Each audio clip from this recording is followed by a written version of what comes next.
L'initiative pour des multinationales responsables vise à ce que les entreprises suisses assument davantage de responsabilités pour leurs activités à l'étranger.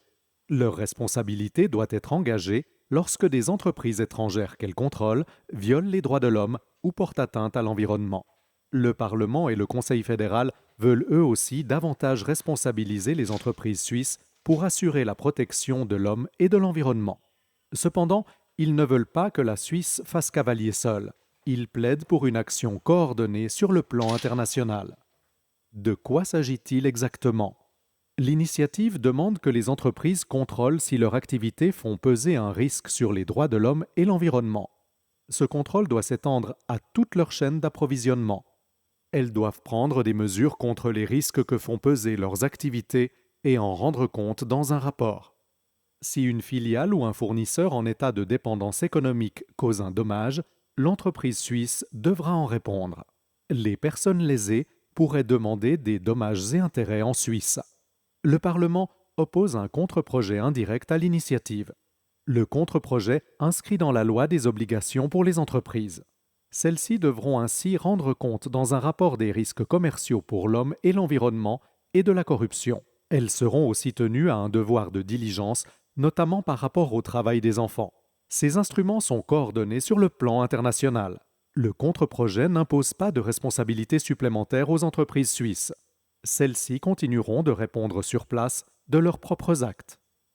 Le contre-projet indirect entrera en vigueur si l'initiative est rejetée et qu'il ne fait pas l'objet d'une demande de référendum. Pour le comité d'initiative, les multinationales qui ont leur siège en Suisse doivent absolument respecter les droits de l'homme et les normes environnementales internationales. Faire des affaires dans le monde entier implique des responsabilités. Aussi, le comité d'initiative veut-il que les multinationales qui s'appuient sur le travail des enfants ou qui polluent des rivières rendent des comptes. Il affirme que les entreprises qui se comportent convenablement n'ont rien à craindre. Aux yeux du comité d'initiative, le contre-projet n'est qu'un simple alibi. Il estime que les petites et moyennes entreprises ne sont guère concernées par l'initiative. Enfin, il souligne que le respect des droits de l'homme est une évidence pour l'immense majorité des entreprises suisses, raison pour laquelle de nombreux entrepreneurs soutiennent l'initiative. Pour le Conseil fédéral et le Parlement, l'initiative va trop loin et affaiblit la compétitivité économique de la Suisse.